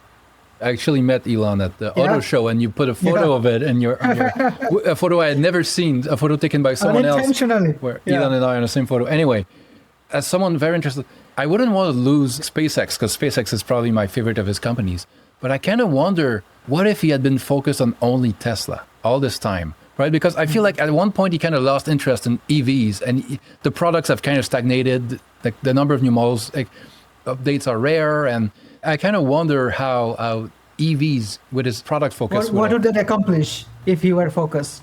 I'm just thinking about how like Model 3, Model Y, they haven't been updated in a while. There's some changes, but not that many. They could have entered many other verticals. They could have made a more traditional pickup truck that would have sold way better than the Cybertruck. Like the Model X with the Gull wings, the Falcon wings, whatever they call them. They could have had more models and sold way more EVs. It feels like they could have iterated faster, kind of like the Chinese are doing. I kind of feel like he's kind of lost interest in the EV part of Tesla, and he's focused on other things. It's not the end of the world, because the other things are so valuable and interesting that I'd rather he do that. I'm not saying it would have been better for him to do that, but as an EV enthusiast, I would have liked to see that. Yeah, I definitely see your point, but I think the writing is on the wall, and he sees it, that EV is just not going to be it's all robotaxis differentiated. In the future, right? Yeah, so it has to be a robotaxis, it has to be self-driving technology, it has to be robotics, the Optimus and stuff like that. And it's possible that as he gets closer to that future, he realizes it's not going to be differentiated enough, so he will move the goalpost to something entirely different, right? Love him or hate him, if you can do that, if you can keep maneuvering that in the process, if you can shift the technology forward, maybe even Neuralink will be commoditized. More companies can build that. Even the, Blue Origin and other companies will be trying, and maybe, relaunching rockets will be commoditized at some point too. Who knows, right? Even if that's the case, if Musk can continue to shift the technology curve forward, that's a win. We don't have to invest in that necessarily. But I'm glad he's trying. We can still be benefited, yeah. And I'm sure someone is screaming at their podcast player right now because we haven't mentioned it, but we're talking about Elon as an industrialist, and I think he's pretty unmatched at that. We won't talk about him as like a political figure, about his ethics, about like all that. Like that's another discussion, but as an industrialist, I think he's pretty incredible. He's the Henry Ford of our time. Accept it. Oh, I think he's left Henry Ford in the dust by now. Henry Ford wishes he was Elon on the industrial side of things. Oh, for sure. That was the last one. I think we can skip Berkshire. because it's not the same company anymore. Like the Yeah. greatest investor of all time and the greatest teacher has retired. I suspect we both feel the same way about Buffett, about how much we've learned from him. So Yeah. I'll leave it there. I feel emotional just saying this. We are never going to see another one. Yeah. That's it. And same for Munger. I'm sad Same, we lost yeah. him. I'll emphatically mention that for Buffett more than anyone else, that there may be anyone else who will eventually have better returns. Maybe if you bought Bitcoin or something like that, I don't know, like you'll be able to beat Buffett's 60-year track record or something like that. But you are not going to be able to find another one who have similar level of integrity and pedagogy. And I think the fact that he did it with so little compensation in an industry which almost seems to be rapacious in, extracting value and extracting value. Right, exactly. I think people underestimate what that means. I think, and the reason they underestimate is because people who are in the industry, they don't want to focus on that too much because they feel bad about themselves. It makes them look bad, yeah. Right, exactly. And people who are outside the industry, they don't understand what 1% fees mean, right? Over the course of 60 years. Yeah, not to say 2 and 20. You don't survive for 60 years if you charge 2 and 20. You usually go out of business before that. I'll double highlight what you said, right? It doesn't show on a spreadsheet, but character, someone's character has to mean something. Yeah. That's what we should learn from and emulate, because at the end of the day, we're not just a number somewhere, but we are, fathers, friends, husband, whatever. And it's our character that matters there. And we have to pick the right mentors and the right heroes. And it's hard to find a better one. So quick lightning round. I have a few questions before we go. And this one was your idea, actually. It's kind of a Tyler Cohen type of thing, overrated or underrated on the CEOs of the current crop of trillion-dollar companies. Jensen, overrated, underrated? What do you think? Slightly underrated to fairly rated, somewhere between that. So we're doing this on January 14, 2026. Yeah, so, everything could change.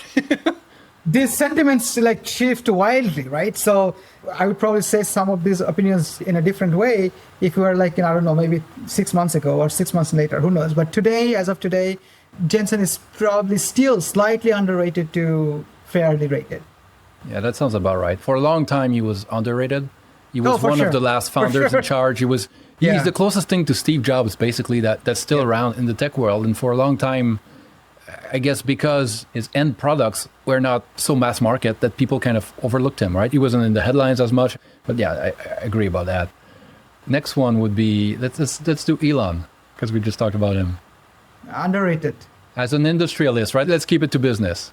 Yeah. Because I think for other things, he's pretty bad. He obviously he has a huge fan following and all that, but he also has a huge detractors. Let me kind of put some context here. I'm saying underrated and overrated from not only my perspective, but also the kind of people I interact with, let's say. Yeah. No, let's do kind of like what you see out there, right? Not just our own perspective, because it's impossible to be anything else than fairly rated from what you believe. Right. So because he's so political these days and some of his tweets are dumb, right? And people probably still have tendency to somehow downplay some of the incredible fiat he has accomplished. I can't quite make sense. Let me put it this way. Sometimes I do feel that it is embarrassing in a way how much he has been able to accomplish, whereas the vast majority of the humanity basically go through the motions. And I'm not pointing fingers to anybody else. I'm even saying to myself, that thought occurred to me after watching that James Cameron reel, and then kind of telling myself, Elon Musk is probably closest to what James Cameron is in terms of this accomplishment. To me, it's preposterous that Elon Musk has been able to accomplish SpaceX and Tesla and Neuralink compared to the rest of each of those respective industries. In that sense, it feels like because of his politics, his accomplishments are currently being diluted a bit and may continue to be diluted for a long time. But from my vantage point of, it's a business or investing, I think he, as a CEO, probably still underrated. Obviously, his companies are wildly valued, so so you have to kind of contextualize that. But as a CEO, he's probably still underrated. I would tend to agree with that. I think in certain circles he's fairly rated, but if you go outside of that, you go on Reddit, and there are so many memes because people don't want to like him because they disagree with a bunch of his politics or he's done so many stupid things, right? So people don't want to like him. So they have this motivated reasoning to say, I don't like that part of him. So everything else has to be BS. People are like, oh yeah, he's got everything handed to him. His father had an emerald mine and he started on third base and it's all his engineers doing everything and he's taking credit for everything. And there's all these memes about how like he's basically not that good and not that smart. And like, so I think he's underrated because there's this other thing that's clouding people's judgment on his industrialist side. Next one is Zuck. I know you know a lot about him. There were moments, I'd say, in the last 12 months or so where I felt he was fairly rated. Do you think he was overrated for a while? There was kind of like the summer of Zuck or something where he was so cool. He was such a Chad for a while. Everybody were talking about a transformation. I don't know if he got a new PR firm or something with the gold chain. And it was almost like the photo of Bezos walking like the Terminator, right? Zuck at that moment for a while. There was the llama on top of the world moment where he could do no wrong. So maybe he got overrated at that point. I think since then it's gotten back down. Yeah, I mean, I would say for vast majority of Meta as a public company, Zuckerberg was underrated. Yeah, I agree. And he's probably right now slightly underrated, but not by a lot, just slightly underrated. Again, it's nuts to me that he's running this company since the age of 19. Like, I keep telling people, just look around 19-year-olds and imagine one of them was Zuckerberg when he started this company and made like a $1.5 trillion company. It's completely nuts to me. These are people like you and me, and it's incredible what they have been able to accomplish. So, like I said, social media is just so incredibly vilified, right? Yeah, I think a lot of what we said about Elon applies to Zuck, right? A lot of people don't want to like him. There was like the testimony in front of Congress and him acting like a robot, and all the memes about Zuck. A lot of them come from that type of place. Yeah, agreed. How about Satya Nadella? You had a moment too for a while. Eh? You had the chat moment too. Everybody goes through that, I think. Probably slightly overrated, I would say. But I had to think. Satya Nadella, when I look back to his kind of arc of life, like he was born in India, right? Went to, I think, a public school in India, came to the US, a foreign country. He had a really personal tragedies. Like he had, I think... I didn't know that. Yeah, he had, I think, I'm not sure. He probably has one or two kids who are disabled. And I think either one or two, well, like both of them died. I think pretty recently, actually, within the last like 5 to 10 years, I would say. So imagine running Microsoft, going through the ranks and dealing that in your personal life. We are fathers now, so we can imagine how it must be. And to take the baton from Steve Ballmer and run the largest company in the world. He may have been going through a bit of a rough patch, let's say, in recent months, but I don't think he's severely overrated or anything. Yeah, no, anytime I've heard him on a long form, like a podcast where he has the space to really think out loud, I've been impressed by the clarity of his thoughts and strategy. Yeah, he's a deep thinker. He's definitely super smart, intelligent. Obviously, don't really get there without being any of that. When I studied his life and looked into his trajectory, it is quite an incredible journey. How about Sundar? I think he is probably the most underrated among these CEOs. And I think one of the reasons is...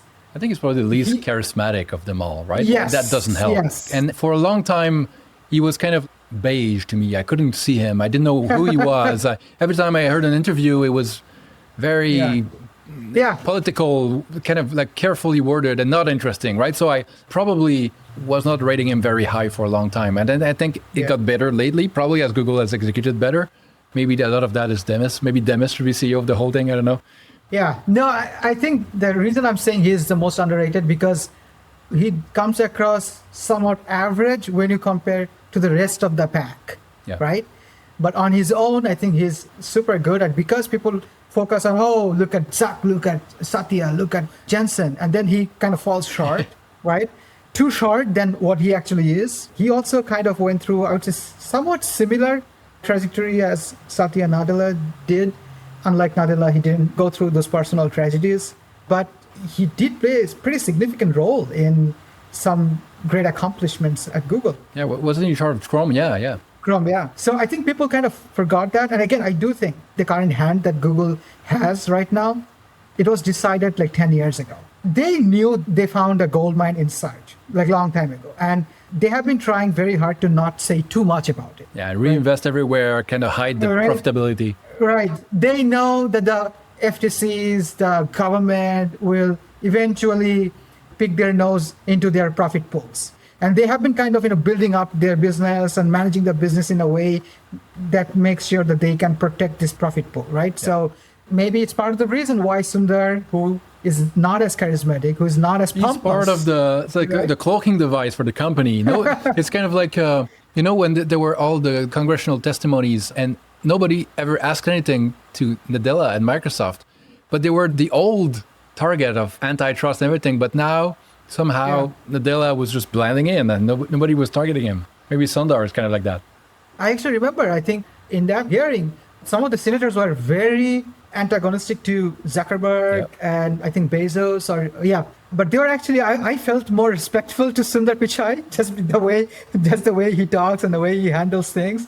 He also comes across as more, reserved, respectful, maybe part of the reason. But anyways, I think the point is people were probably a bit too harsh on Sundar. I would agree with that. Yeah. How about Andy Jassy, who's almost a founder, but not really? He's a founder of AWS in many ways. He's been at Amazon from the beginning. So people talk about, Amazon doesn't have a founder at the helm anymore, but Jassy's kind of almost one. Kind of. I don't know. What do you think of him? He's probably too early to have very strong opinion about Jassy at the helm. That's not stopping people on Twitter, but... No, they are putting bikini on Andy Jassy. Pitchforks are coming out. So, Jassy had a difficult hand when he actually got the responsibility. He was dealing with lots of fires. Yeah. It does feel Bezos didn't have full attention to Amazon, and at least in the final few years.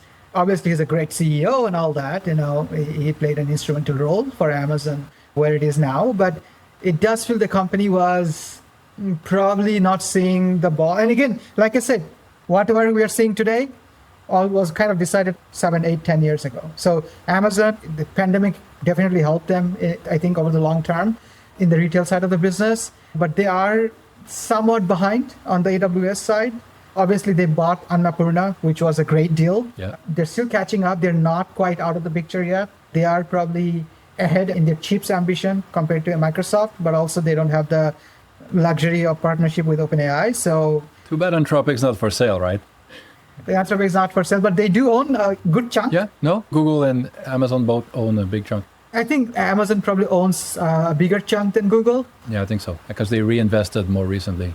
And they also had convertible bonds, I think. They probably converted those to shares. So that's also probably helped them to have a higher chunk of the shares than Google.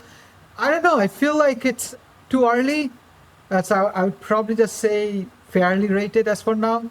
Most people have already kind of written him off. I have not. I think it's probably too early. He obviously, AWS, like you said, he's probably the founder. And we know what AWS has become. If you forget AWS in the last 3-4 years, I'm pretty happy the way retail side of the business has turned out, right? And if you think about it, like 3 years ago when he became CEO, 3-4 years ago, I'll be more worried about his ability to run the retail business. Yeah, that was a big question. Right? I'm pretty happy with retail. So in that sense, he's fine. He's done better than what I expected. But then again, Amazon is a bit behind on AWS at this point, right? In some direction. So yeah, I'll say that I hope that he's underrated, but we will have to wait and see. True. Last one, how about Tim Cook? And for him, we pretty much have the whole run, right? Because he's retiring soon. I think history will judge him as probably a bit overrated. Whatever hand Apple has today, even if they may be fine, I think it's like a different branch of trees. Like, for example, whatever that's after AI, to get to that branch, you have to be in AI, right? And Apple is not in that. Apple is like 2 steps behind that branch. So I think it's a 50-year-old company. It behaves like a 50-year-old company, which is not a compliment, especially in the technology industry. what's the GE CEO's name? Jack Welch? Jack Welch, right? He was pretty celebrated, Not anymore. back in his day. Not anymore. I'm being unfair to Tim Cook. He's not Jack Welch, I think, hopefully. He's currently fairly rated, but I feel like history will judge him as overrated or slightly overrated because of Apple's bet that they're making that they are at the end state of hardware, which I find unlikely to be the case. I'm of two minds about Cook. Like, he's basically a great COO, right? And Apple for a long time did not have that. And when he came in, he created the conditions that allowed Apple to become this multi-trillion-dollar company. It could not have done that without his supply chain expertise and how he managed all of that.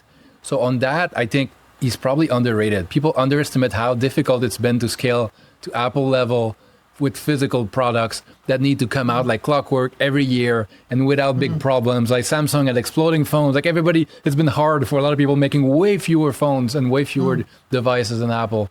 The other side of the coin is that he's not a product person. I don't think he knows that. He's tried to delegate that to others. Yeah. I don't think he's done a very good job there. I think Johnny Ive, without Jobs, balancing him out, wasn't the right person. And Alan Dye was terrible. I'm glad he's gone. It's probably bad for Meta. Now he's at Meta.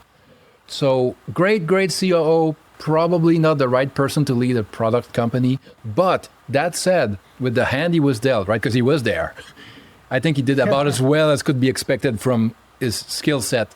He didn't screw up a company that was writing one of the biggest products of all time, right? And that's pretty impressive. Yeah. So kind of underrated as COO, not the right person to be there, but considering he was there, I think he did way better than almost any other type of, like a steward type of person. So I don't think that's a real answer. I'm kind of giving a non-answer, but that's how I think about him.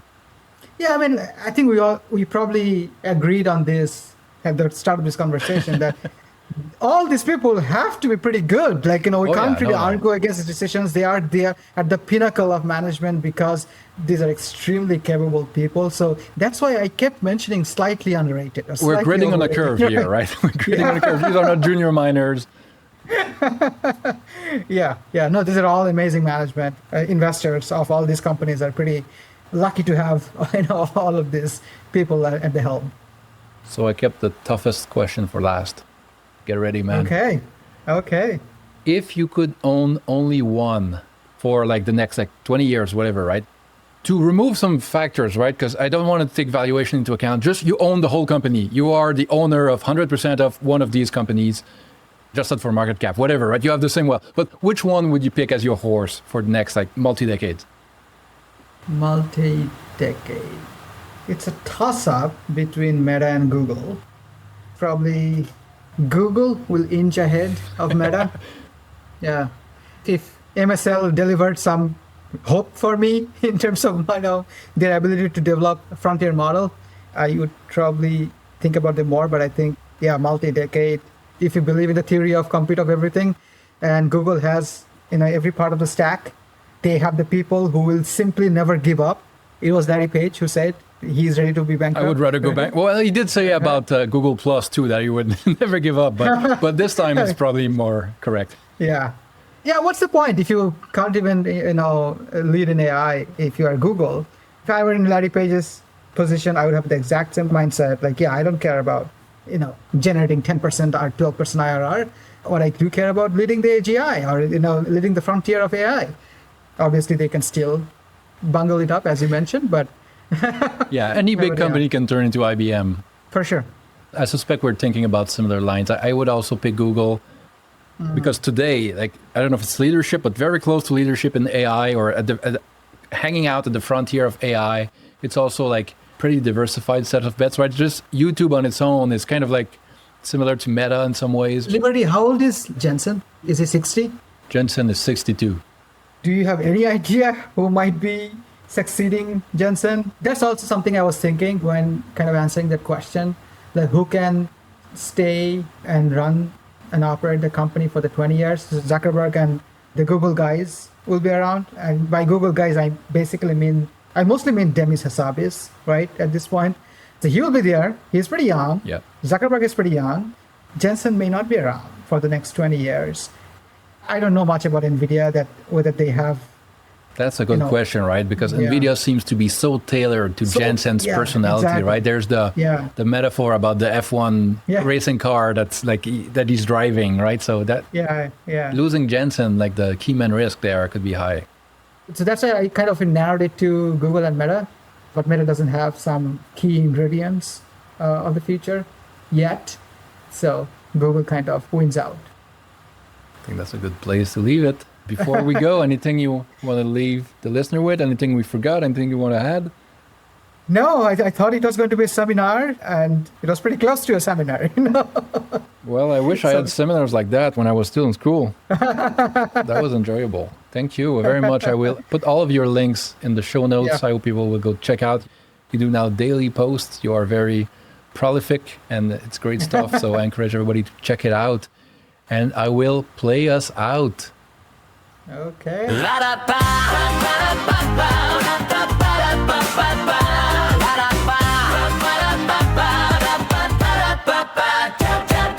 Titans at the table, trillions on the board. Nvidia, Apple, Google, can you keep the score? Microsoft, Amazon, Meta in the race. TSMC, Broadcom, Tesla, who's in first place? It's $1 trillion club, liberty.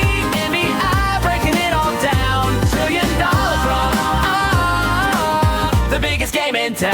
I'm live now. Bye, everyone. Wow. Bye.